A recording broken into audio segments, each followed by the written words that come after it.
I sit beside my 8-year-old daughter Emma's hospital bed, watching the ventilator's rhythmic rise and fall. She's been unconscious for 3 days after a severe asthma attack turned into respiratory failure. My phone buzzes. A text from my mother. Bring dessert for Stephanie's gender reveal tonight. Don't be useless like always. I stare at the message, then at Emma's pale face surrounded by tubes and monitors. I type back. I'm at the hospital. Emma's on a ventilator. The reply comes instantly. Priorities. Show up or stay out of our lives forever. The fluorescent lights above Emma's bed never stop humming. It's been 72 hours since that terrifying Thursday evening when everything changed. I'd picked Emma up from her mother Jessica's house for my week of custody, and she seemed fine during dinner. We watched a movie together, and she went to bed around 8:30, but at 2 in the morning, I woke up to the sound of her struggling to breathe. Her inhaler wasn't helping. Nothing was helping. I'd never seen her lips turn that shade of blue before. The ambulance ride to Children's Medical Center felt like it lasted forever, even though the EMT told me it was only 12 minutes. Emma lost consciousness just as we pulled into the emergency bay. Dr. Patricia Williams, the pediatric pulmonologist, explained Emma's condition in words that still echo in my mind. Severe bronchospasm, respiratory failure, possible long-term lung damage if we don't get the inflammation under control. They had to intubate her immediately and put her on the ventilator to give her lungs time to heal. The next 48 to 72 hours are critical, Dr. Williams had said, her kind eyes showing both professional competence and genuine concern. Children with Emma's severity of asthma can recover fully, but it requires careful monitoring and absolute rest for her respiratory system. I haven't left this room since. My supervisor at Peterson Electric understood when I called in for emergency leave. Frank's been in the trade for 30 years, and he knows what it means when someone says their kid is in intensive care. Take all the time you need, Monroe, he'd said. The crew's got everything covered. But my family? They had a different perspective entirely. My mother's text wasn't the first one. She'd been messaging me since Friday about Stephanie's gender reveal party. My younger sister, the golden child who could do no wrong, was finally announcing whether she and her husband Derek were having a boy or girl. This was apparently the social event of the season in my mother's world. You promised you'd bring the chocolate cake from Morrison's bakery, she'd texted Friday morning. I'd made that promise 3 weeks ago, before my world turned upside down. Stephanie specifically requested it because you always pick the good desserts. I'd tried to explain about Emma's emergency, but my mother's responses grew increasingly irritated. She's had asthma attacks before, Monroe. You're being overly dramatic. One night in the hospital doesn't mean you abandon family commitments. That's when I realized something that should have been obvious years ago. My mother had never actually taken Emma's medical condition seriously. To her, asthma was just another inconvenience, another way for me to make excuses or seek attention. The pattern had been there all along, and I'd been too busy trying to please everyone to notice it. Stephanie called me directly on Saturday morning. Monroe, what's this nonsense about missing my party? Mom says you're trying to get out of your obligations again. My daughter is on a ventilator, Stephanie. She can't breathe on her own right now. Come on, you're exaggerating. Kids bounce back from these things. Derek's sister's son had pneumonia last month, and she still made it to our engagement celebration. You just need to prioritize better. The conversation ended when I hung up on her, but the damage was already spreading through our family network. Cousins, aunts, uncles. Everyone was getting a version of the story where Monroe was being difficult and letting everyone down during an important family milestone. My phone buzzed constantly with messages from relatives questioning my commitment to family values. Uncle Paul texted, "Your sister only gets one first gender reveal, Monroe. Emma will understand when she's older that sometimes we have to make sacrifices for special occasions." That's when Dr. Williams noticed my distress during her evening rounds. "Mr. Garrett, you've been here for 3 straight days. When's the last time you ate a real meal or changed clothes?" I looked down at the same work shirt and jeans I'd been wearing since Thursday night. "I can't leave her, doctor. What if something happens while I'm gone?" The nurses will call you immediately if there's any change. You're no good to Emma if you collapse from exhaustion. At least go to the cafeteria for 20 minutes. But I couldn't bring myself to leave. Every breath Emma took was assisted by that machine. Every heartbeat was monitored on screens that beeped and flashed around the clock. How could I walk away for cake and party games when my daughter was fighting for her life? That's when Jessica arrived. I hadn't expected my ex-wife to show up. We'd been divorced for 2 years, and our communication usually stayed limited to pick-up and drop-off logistics. But there she was on Saturday evening, marching into the intensive care unit like she owned the place. "Monroe, we need to talk," she announced, not even glancing at Emma first. "I've been thinking about this situation, and I'm not comfortable with how you've been handling things." How I've been handling things? Jessica. I brought her to the hospital the second she couldn't breathe. What exactly should I have done differently? You should have been monitoring her condition better in the first place. You should have noticed the signs earlier. Emma told me her inhaler wasn't working as well lately, but did you follow up with her doctor? Did you make sure she was taking her preventive medication consistently? The accusation hit like a physical blow. Emma's inhaler prescriptions were always filled on time. I'd been the one driving her to every pulmonologist appointment since the divorce.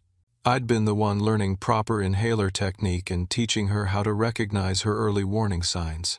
Jessica, you know that's not fair. I've been managing her asthma perfectly well. Have you?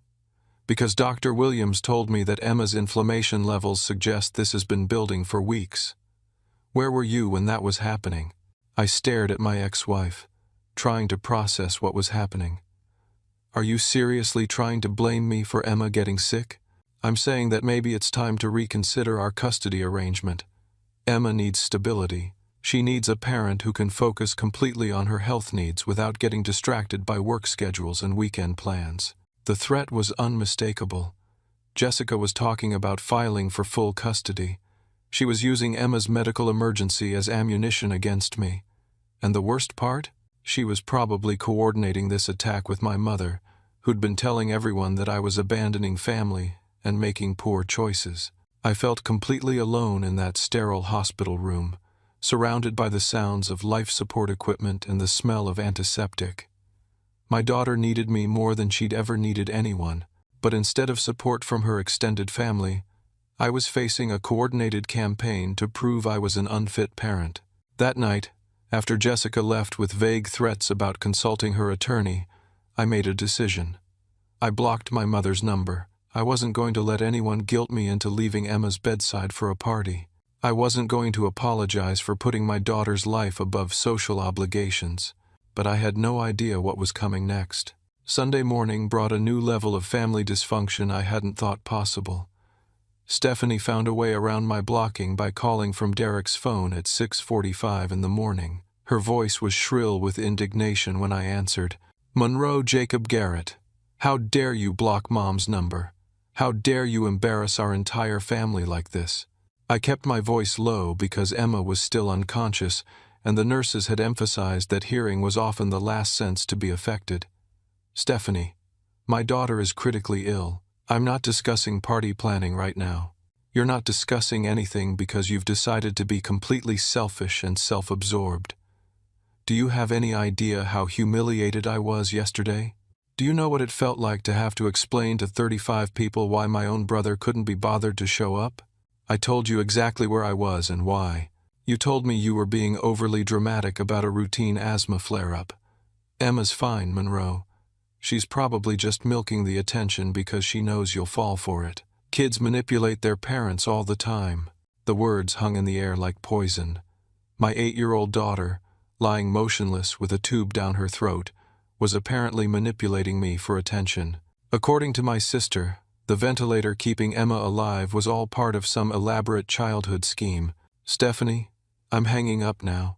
Wait, before you do, you should know that I've been talking to family members about this pattern of behavior. This isn't the first time you've used Emma as an excuse to avoid family responsibilities. Remember Christmas 2 years ago when you left early because she had a stomachache? Remember 4th of July when you couldn't stay for fireworks because of her bedtime routine? I remembered both occasions clearly.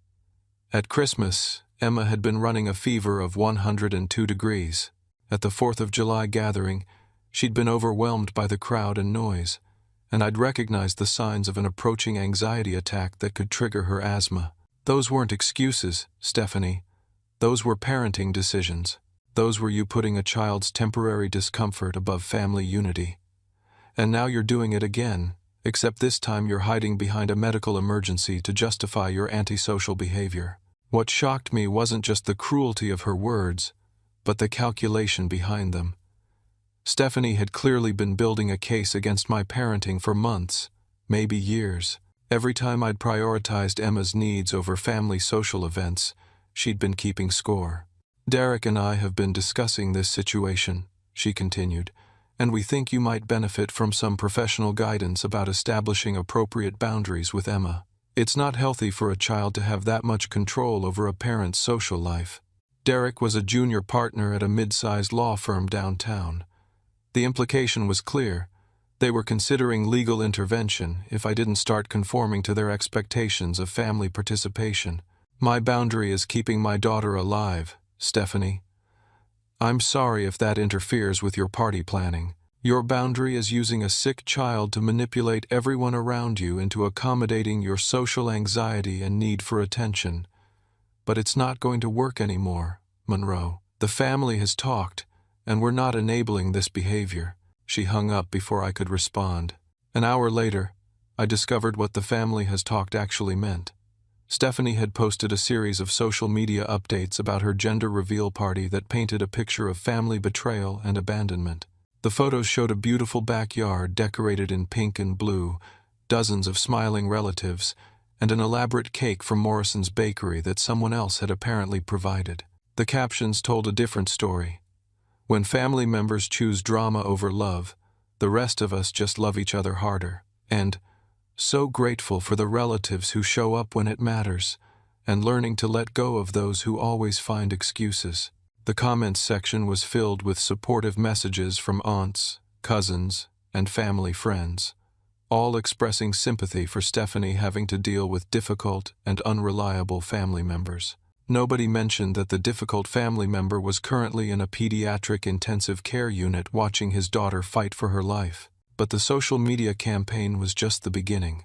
Around noon, I started receiving calls from extended family members who'd been at the party. Aunt Linda, my mother's sister, called to check on Emma but spent most of the conversation explaining how hurt Stephanie had been by my absence. I know you love Emma, sweetie, but sometimes we have to trust that children are more resilient than we think. Stephanie only gets one first pregnancy, and family support during these milestones really matters. Cousin Marcus called an hour later with a similar message disguised as concern. Hey man, I heard Emma's having some breathing problems. That's rough. But you know, stress affects kids too, and maybe she'd recover faster if she wasn't picking up on your anxiety about leaving the hospital. The worst call came from my mother's younger brother, Uncle Paul, who'd apparently been designated as the family spokesperson. Monroe, we need to have a serious conversation about your priorities. Your mother is heartbroken about this situation. Stephanie is questioning whether she can count on you for anything important. And frankly, some of us are wondering if you're using Emma's medical issues to avoid dealing with your social obligations. Uncle Paul, Emma is on a ventilator. She can't breathe without machine assistance. This isn't a social obligation conflict. That's exactly the kind of dramatic language that makes everyone worry about your judgment. Kids get sick, Monroe. They go to the hospital. But life doesn't stop for the rest of us. Your grandmother survived raising 5 children without canceling family events every time someone had a fever. The comparison was absurd. My grandmother had raised children in an era when childhood asthma was poorly understood and often untreated. Some of those children hadn't survived their respiratory illnesses. But Uncle Paul wasn't interested in medical realities. He was interested in family conformity. We've decided that you need some space to think about your priorities, he continued. Until you're ready to apologize to your mother and sister, and until you're ready to participate in family events without using Emma as an excuse, we think it's best if you handle your problems independently. Translation: the family was cutting me off financially and emotionally unless I abandoned my daughter's bedside to attend social functions. That afternoon, Dr. Williams stopped by during her rounds and noticed my obvious distress. "Mr. Garrett, you look like you haven't slept in days. How are you holding up?" "I'm fine, doctor. How's Emma doing?" "Emma's holding steady, but I'm concerned about you. Are you getting any support from family members? Going through this alone can be overwhelming." I almost laughed at the irony. My family thinks I'm being overdramatic about Emma's condition. They think she's manipulating me for attention. Dr. Williams frowned. "Mr. Garrett, your daughter has been on mechanical ventilation for 3 days. There's nothing manipulative about respiratory failure. Has anyone in your family spoken with me or the nursing staff about Emma's medical status?" "No, doctor. They're too busy planning parties." "I see. Well, for what it's worth, you're doing exactly what a good parent should do. Emma needs your presence more than she needs anything else right now. Children in intensive care recover faster when they have consistent, loving support." But even Dr. Williams' reassurance couldn't ease the growing sense of isolation. My family had made their position clear. Emma's medical emergency was less important than Stephanie's social event. My devotion to my daughter was selfish manipulation rather than responsible parenting. As Sunday evening approached, I realized I was facing this crisis with no support system whatsoever. Emma's mother was building a case against my custody rights. My birth family was treating her hospitalization as an inconvenience that proved my unfitness as a family member. I had no idea that the worst betrayal was still coming. Monday brought the first signs of hope I'd seen since Thursday night. Emma's oxygen saturation levels were improving, and Dr. Williams cautiously mentioned the possibility of reducing ventilator support if the trend continued. Her small hand moved when I spoke to her, and her eyelids fluttered in a way that suggested she might be approaching consciousness. I hadn't slept more than 2 hours in 4 days. The hospital chair beside Emma's bed had become my entire world. The cafeteria coffee was keeping me functional, but barely. Vending machine sandwiches and energy bars were sustaining me nutritionally, though I'd lost my appetite completely. The nursing staff had started expressing concern about my condition. Sarah, the night shift nurse who'd been particularly kind, brought me a pillow and blanket Sunday night. "Mr. Garrett, you need to take care of yourself too. Emma's going to need you to be strong when she wakes up." But I couldn't bring myself to leave, even for short breaks.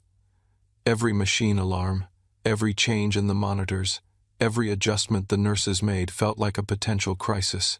What if Emma needed me and I wasn't there? What if something happened during the few minutes I was away? That's when my grandfather called.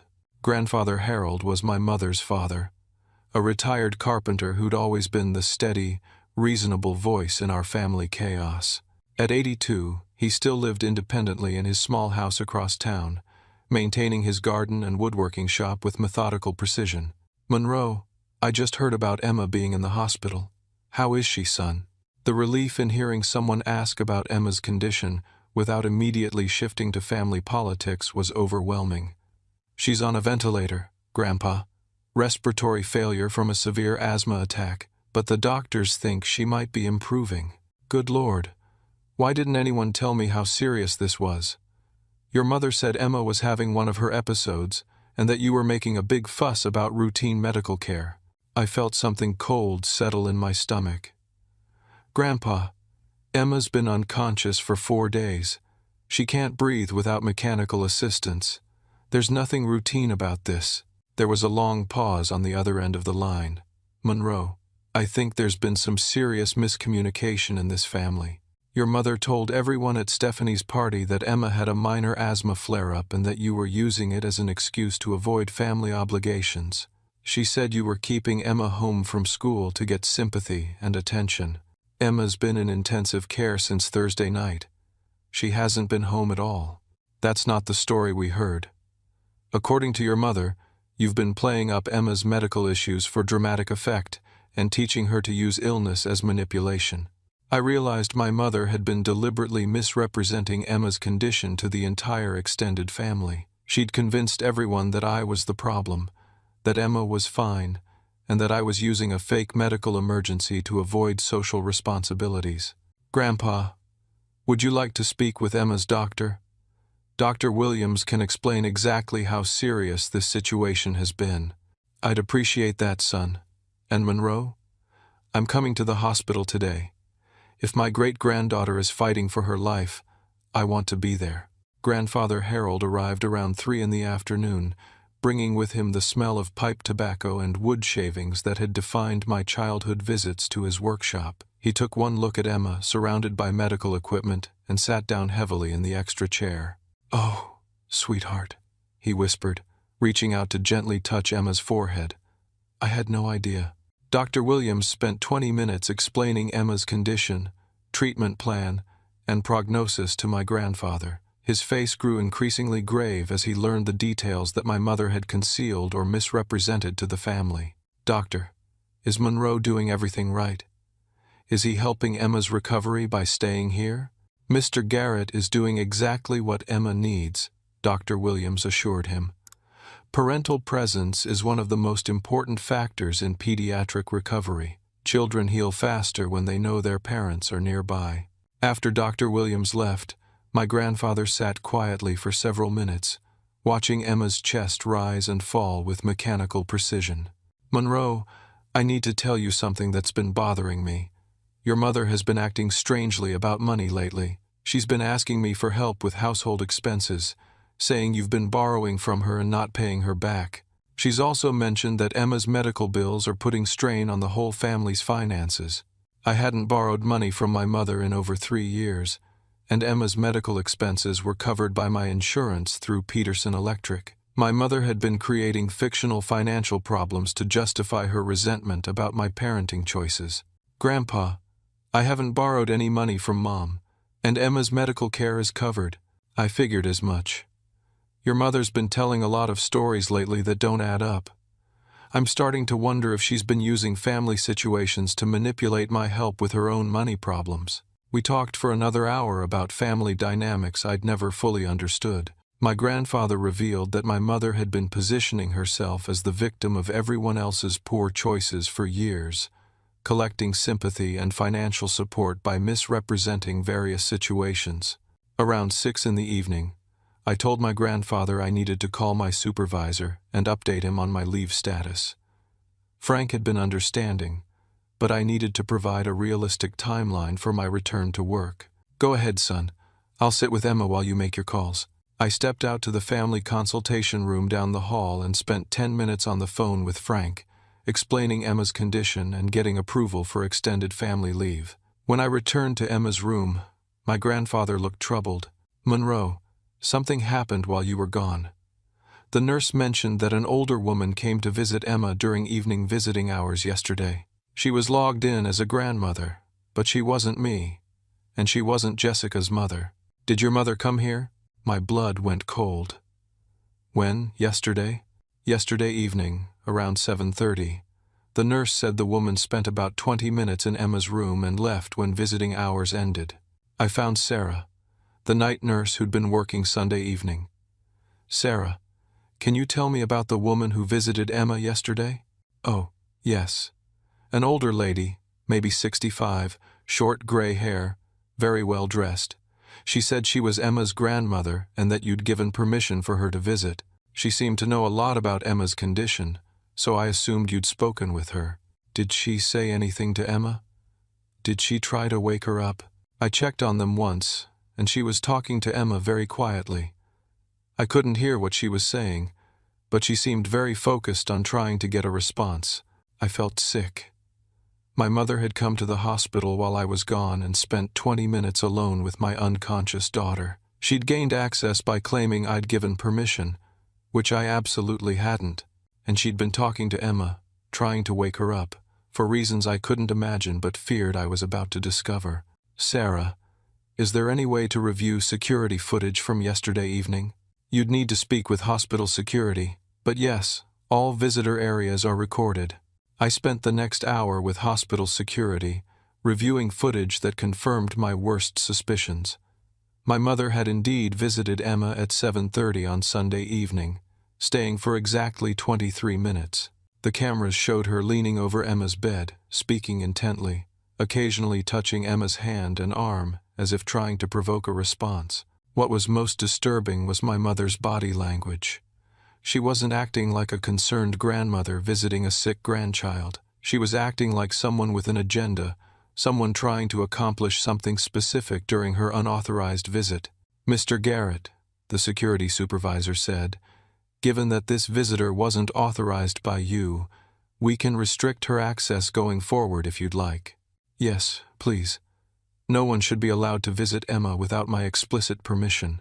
I returned to Emma's room to find my grandfather reading quietly while Emma continued her steady, mechanical breathing. But something felt different. There was a tension in the air, and sensed that something had changed while I was dealing with the security issue. "Monroe," my grandfather said quietly, "I think Emma might be waking up. Her eyes have been moving under her eyelids for the past few minutes." As if responding to his voice, Emma's eyes fluttered open for the first time in 4 days. Emma's eyes opened slowly, unfocused and confused in the bright hospital lighting. Dr. Williams had warned me that consciousness would return gradually, and that Emma might be disoriented from the medication and the trauma of intensive care. "Daddy?" Her voice was barely a whisper, hoarse from the breathing tube that had been removed just an hour earlier. "I'm right here, sweetheart. You're safe. You're in the hospital, but you're getting better." Emma's gaze moved around the room, taking in the monitors and medical equipment, before settling on my face. "Daddy, I was scared. I couldn't breathe, and everything went dark." "I know, baby. But the doctors helped you, and now your lungs are working better. You're going to be okay." My grandfather leaned forward gently. "Hello there, Emma. I'm your great-grandpa Harold. I've been waiting to meet you properly for a long time." Emma studied his face with the serious concentration that children use when processing new information. "Are you Daddy's grandpa?" "I am indeed. And I'm so proud of how brave you've been." Dr. Williams arrived for her evening rounds and was pleased to find Emma awake and responsive. After checking her vital signs and asking some basic orientation questions, she confirmed that Emma's recovery was progressing well. "Emma, you're doing much better. Your breathing is almost back to normal, and we might be able to move you out of intensive care tomorrow if you keep improving." But as the medical excitement settled and visiting hours ended, Emma grew quiet in a way that seemed different from normal post-hospital tiredness. She kept looking toward the door of her room, as if expecting someone to appear. "Daddy," she said finally, her voice still weak but carrying a weight that made me nervous. "What is it, sweetheart?" "Grandma came here last night." My grandfather and I exchanged glances. "What do you mean, Emma? Which grandma?" "Your mommy. Daddy's mommy came to see me when you weren't here." I felt my heart rate accelerate. "Emma, what did she say to you?" Emma looked uncertain, as if she was trying to decide whether she should tell me something that might upset me. "She said some things that made me sad." "What kind of things, baby? You can tell me anything. You're not in trouble." Emma's eyes filled with tears. "She said that you don't really want to take care of me anymore. She said you told her that having a sick little girl was too much work, and that you wanted to give me to Mommy all the time so you could have fun without worrying about my asthma." The words hit me like a physical blow.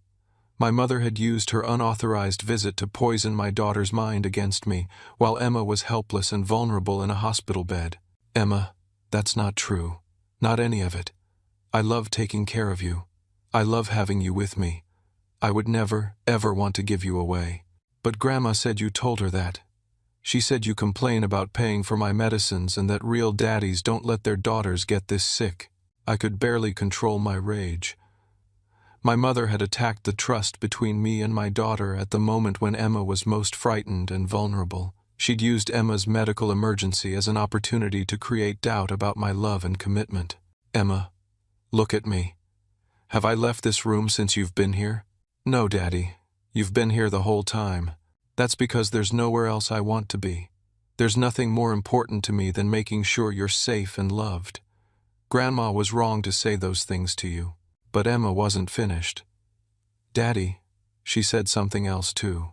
My grandfather reached over and took my hand, sensing that whatever was coming would be worse. "She said that Mommy and her found a new daddy for me.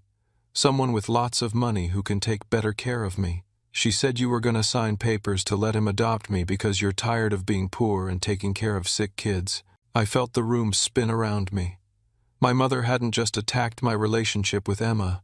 She'd revealed what sounded like an actual plan involving Jessica and a potential adoption. This wasn't random cruelty. This was part of a coordinated strategy to remove me from Emma's life entirely.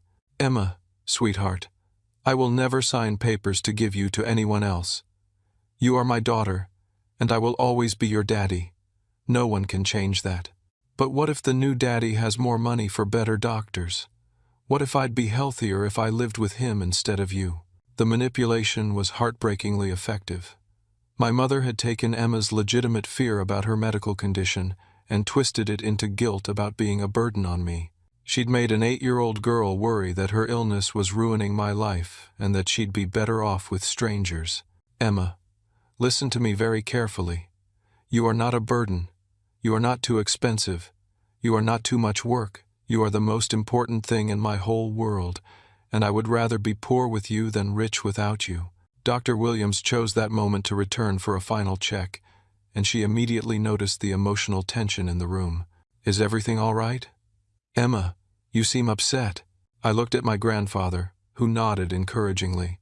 Doctor, Emma just told us that someone visited her yesterday and said some very disturbing things about her medical care and our family situation. Is it possible that emotional stress could affect her recovery? Dr. Williams sat down beside Emma's bed. Emma, sometimes when we're sick and scared, people might say things that worry us even more. But I want you to know that your daddy has been taking excellent care of you. He's done everything exactly right, and that's why you're getting better. Really? Really? Your daddy brought you to the hospital as soon as you couldn't breathe. He stayed with you every single day. He's been asking all the right questions about your treatment. That's what good daddies do when their little girls are sick. Emma looked relieved, but I could see that my mother's words had planted seeds of doubt that would take time to fully address. After Dr. Williams left, Emma fell asleep holding my hand. My grandfather and I sat in the darkened room, processing what we'd learned. Monroe, this is worse than I thought. Your mother didn't just make mistakes or misunderstand the situation. She deliberately used Emma's illness to try to destroy your relationship with her. Grandpa, she mentioned adoption papers and a new daddy with money. That sounds like she's been coordinating with Jessica about something specific. I think you need to do some investigating, son. Because if there's a legal plan in motion, you need to know about it before it's too late to defend yourself. I spent that night researching family law on my phone while Emma slept peacefully for the first time in 5 days. What I discovered made everything my mother had said to Emma even more sinister. In our state, parental rights could be terminated if a court determined that a parent was unable to provide adequate medical care for a child with special needs. If Jessica could prove that Emma's hospitalization was the result of my negligence, and if she could demonstrate that another person was better equipped to handle Emma's medical needs, she might actually be able to petition for my rights to be terminated in favor of a step-parent adoption. My mother's visit hadn't been random cruelty. It had been preparation for a custody battle that would position Emma's illness as evidence of my inadequacy as a father. But I was about to discover that the conspiracy went even deeper than I'd imagined. Tuesday morning brought more disturbing revelations than I could have anticipated. While Emma was sleeping peacefully for the first time since regaining consciousness, I decided to investigate the adoption papers she'd mentioned. Her words about a new daddy with lots of money felt too specific to be casual manipulation. I started by calling my friend Robert, who supervised the electrical crew at Peterson Electric. Robert had been through a nasty custody battle 3 years earlier and knew more about family law than I'd ever wanted to learn. "Monroe, how's Emma doing?" Frank told the whole crew about the situation. "She's awake now and improving, but I need to ask you something strange. Has anyone called you asking questions about me? About my work performance or stability?" There was a pause. "Actually, yes. Last Friday, someone called, claiming to be from Child Services. They wanted to know about your attendance, your behavior, whether you seemed stressed or overwhelmed by single parenting. I told them you were one of the most reliable guys we had." My stomach dropped. What exactly did they ask? Weird stuff. Whether you talked about Emma's medical expenses being a financial burden, whether you ever mentioned feeling like you couldn't handle her health problems alone, whether you seemed to resent having custody responsibilities, those were exactly the kinds of questions that would support a case for terminating parental rights based on inability to provide adequate care. Robert, that wasn't actually child services. I think someone's building a case against my custody rights. What do you need me to do? Can you document that call? Write down everything you remember about the questions and when it happened? I might need it for court. After hanging up with Robert, I called Jessica directly. I needed to know if my suspicions were correct. Monroe, I hope you're calling to discuss Emma's discharge planning. We need to talk about modifying our custody arrangement to ensure she gets proper medical supervision going forward. Jessica, has someone been helping you build a case against my parenting? I don't know what you mean. Has anyone been encouraging you to file for custody modification? Anyone been providing you with legal advice or support? Jessica's silence lasted too long. Monroe, I've been consulting with an attorney about Emma's best interests. That's my right as her mother. Which attorney? That's confidential. Is it Derek's law firm? Another telling pause. Derek mentioned that his firm sometimes handles family law cases, and they've offered to provide consultation services at a reduced rate. I felt the pieces falling into place. Stephanie's husband was providing legal services to help Jessica take Emma away from me. My mother was feeding them ammunition by misrepresenting my financial situation and parenting abilities, and they'd been coordinating this effort while Emma was fighting for her life. Jessica, who else have you been talking to about this custody modification? I don't have to answer your questions, Monroe. Have you been talking to my mother? Your mother called me Sunday morning to express concern about Emma's care. She mentioned that you've seemed overwhelmed by the medical responsibilities and that you've been borrowing money from family to cover expenses. Jessica, I haven't borrowed money from anyone. My insurance is covering Emma's medical care, and the reason I've seemed overwhelmed is because our daughter has been unconscious on a ventilator. Your mother says you've been exaggerating Emma's medical needs for attention and that you use her asthma as an excuse to avoid family obligations. I realized my mother had been working both sides of the situation. She'd been telling my family that I was overreacting to Emma's medical needs, while simultaneously telling Jessica that I was underreacting and providing inadequate care. Jessica, did my mother suggest that you file for custody modification? She mentioned that Emma might benefit from a more stable home environment with better resources for managing her medical needs. Better resources like what? Like a stepfather who's financially established and can provide private medical care instead of relying on emergency rooms. There it was.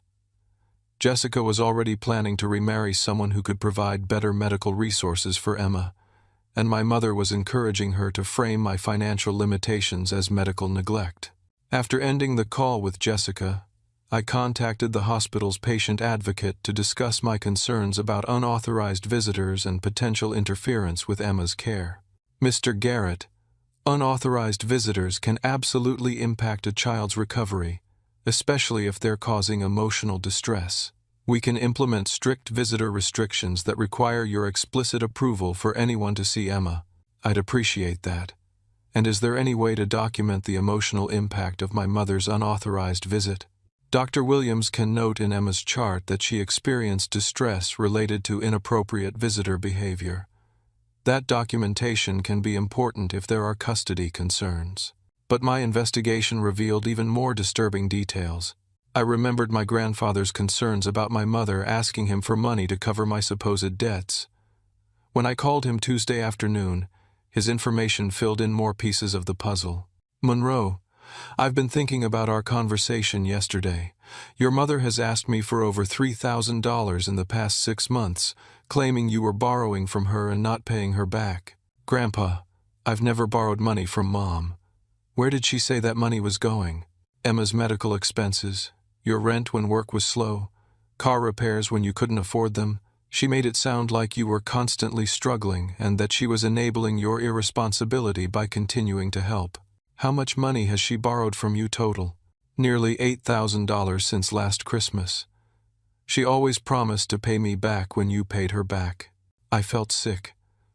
My mother had been stealing money from her elderly father by claiming it was for my fictional financial emergencies. She'd created an entire narrative about my irresponsibility to justify what amounted to elder financial abuse. Grandpa, I need you to document all of those transactions. Dates, amounts, what she said the money was for. I think she's been committing financial fraud. Monroe, there's something else. Derek called me last month asking questions about your financial situation. He said he was trying to help the family understand how to support you better during difficult times.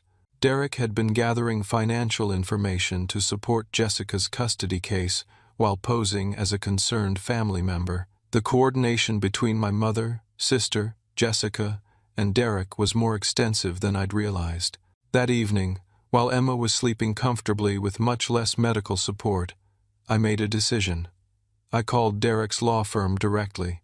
I'd like to speak with Derek Patterson about a potential conflict of interest involving family law representation. Mr. Patterson is out of the office. Can someone else help you? This is regarding his representation of Jessica Martinez in a custody case, while also providing financial advice to my mother, Patricia Garrett, about the same family situation. There was a long pause. Sir, I'll need to have someone from our ethics department call you back. Within 2 hours, Derek's firm called to inform me that they were withdrawing from any representation of Jessica due to conflict of interest issues.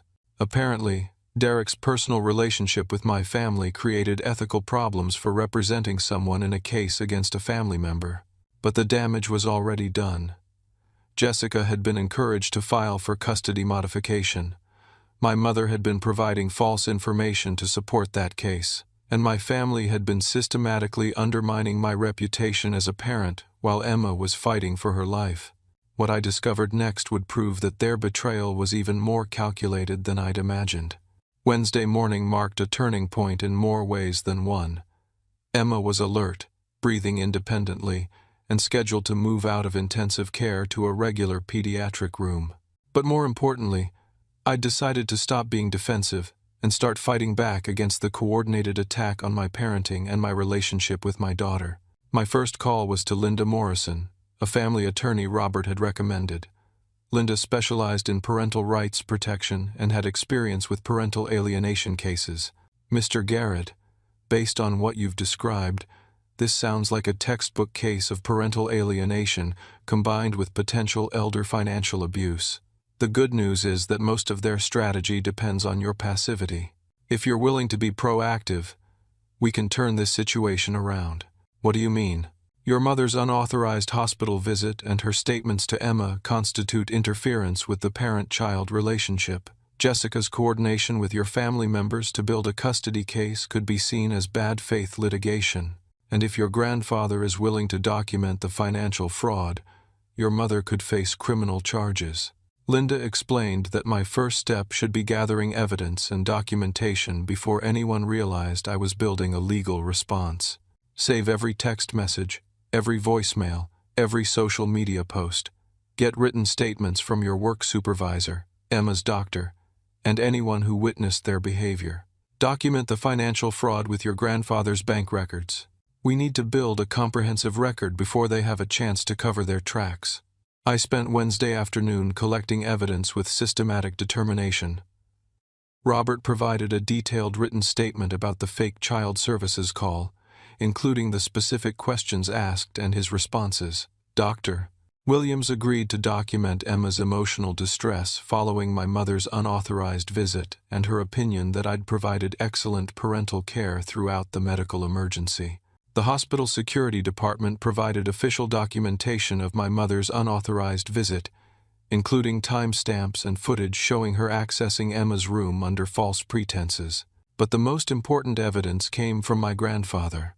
Monroe, I went to the bank this morning and got copies of all the transactions your mother requested. I also found something else disturbing. He handed me a folder full of bank records and correspondence. Your mother has been using my account to make payments to Derek's law firm. Small amounts, but regular payments since last month. Grandpa, she's been paying Jessica's attorney with money she stole from you by claiming it was for my emergencies. That's exactly what happened. And look at this. He showed me a series of checks made out to a private investigator in Dallas. The payment memos said child custody research. Monroe, your mother hired a private investigator to dig up information about your personal life. She's been planning this custody attack for months. I felt a mix of rage and clarity. My mother hadn't been reacting emotionally to Emma's hospitalization. She'd been using it as an opportunity to advance a long-term plan to remove me from my daughter's life. Thursday morning brought the first sign that my fight back was working. Derek called me directly, bypassing Jessica entirely. Monroe, I think there's been some miscommunication about the family situation. I want you to know that my firm is no longer involved in any legal matters concerning Emma's custody. Why the sudden change, Derek? We've discovered some ethical conflicts that make it inappropriate for us to represent Jessica in this matter. Additionally, some of the information we were provided about your financial situation appears to have been inaccurate. You mean the information my mother provided was false? I can't discuss specifics, but I can tell you that our preliminary research didn't support the claims that were made about your economic instability or parenting adequacy. Derek's firm had done their own investigation and discovered that my mother's claims were fabricated. Rather than face potential ethical violations for participating in bad faith litigation, they were abandoning Jessica's case entirely. But my most important call was to Child Protective Services. I'd like to report suspected parental alienation and elder financial abuse, I told the intake worker. I have documentation of coordinated efforts to interfere with my parental rights and evidence of financial fraud against my elderly grandfather. CPS agreed to open an investigation based on my mother's unauthorized hospital visit and her statements to Emma. They were particularly concerned about the elder financial abuse, which often indicated broader patterns of manipulation and exploitation.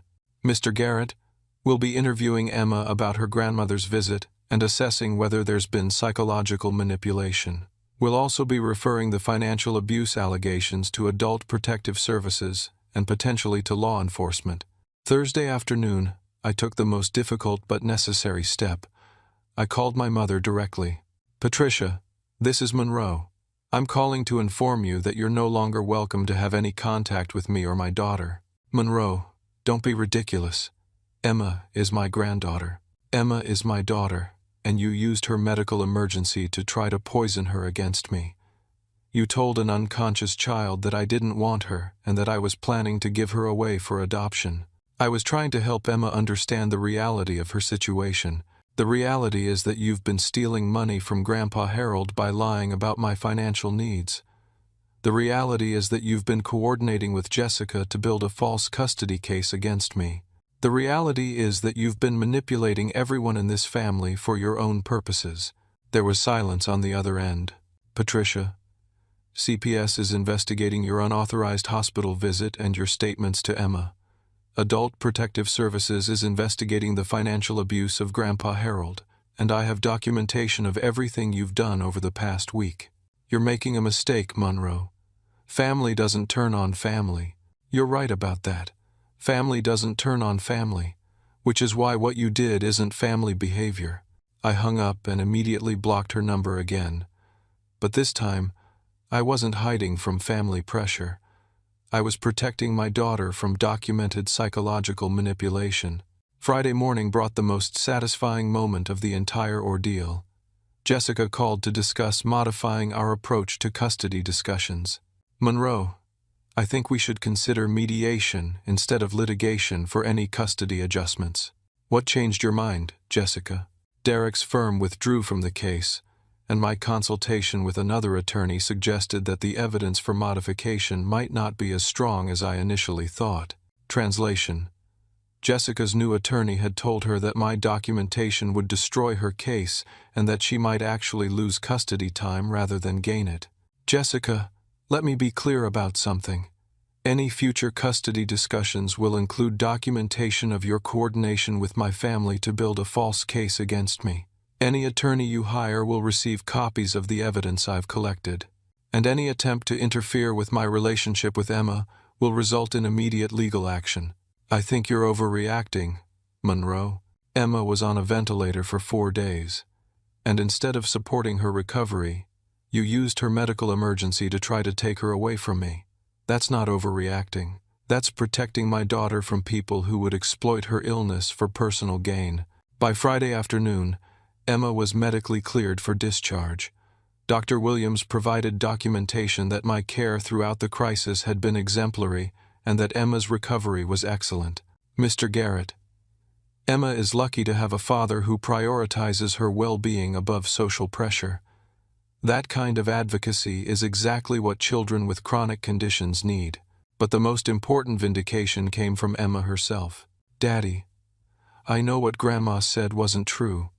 I know you love me and want to take care of me forever. How do you know that, sweetheart? Because you stayed with me the whole time when I was scared. And because you got mad at the people who said mean things about us instead of getting mad at me for being sick. Emma had learned the most important lesson of all. True family protects each other from harm, even when that harm comes from people who are supposed to love you. The following Monday, Emma and I walked into family court for what would be the final resolution of Jessica's custody modification attempt. Armed with 6 inches of documentation, testimony from medical professionals, and evidence of the conspiracy against my parental rights, I felt confident for the first time since this ordeal began. Jessica's new attorney had tried to withdraw the custody petition entirely, but the court required a hearing since CPS had filed their own report about parental alienation concerns. Judge Patricia Henderson reviewed all the evidence methodically. Dr. Williams' testimony about my exemplary care during Emma's medical emergency, documentation of my mother's unauthorized hospital visit and psychological manipulation of Emma, proof of the financial fraud against my grandfather, and records of the coordinated legal strategy between Jessica and my family members. Miss Martinez, Judge Henderson addressed Jessica, the court finds that your custody modification petition was based on false information and was pursued in bad faith with assistance from the child's paternal family members. This represents serious interference with the father-child relationship. Jessica looked stunned as the judge continued. Mr. Garrett, the evidence shows that you provided excellent care for Emma during a life-threatening medical emergency while facing harassment and manipulation from multiple family members. The court finds no basis for custody modification and significant concern about attempts to alienate Emma from your care. Judge Henderson's final ruling exceeded my most optimistic expectations. I was awarded primary physical custody of Emma, with Jessica relegated to supervised visitation for 6 months while she completed parenting classes focused on co-parenting communication and child-focused decision-making. Furthermore, the judge concluded, the court is issuing a restraining order prohibiting Patricia Garrett from any contact with the minor child pending resolution of the CPS investigation. The criminal justice system moved with surprising efficiency once adult protective services and law enforcement became involved. My mother faced charges for elder financial abuse, theft by deception, and interference with child custody.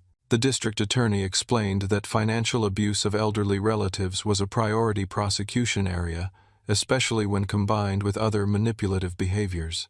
Derek's law firm faced ethical review by the State Bar Association for their role in the false custody case.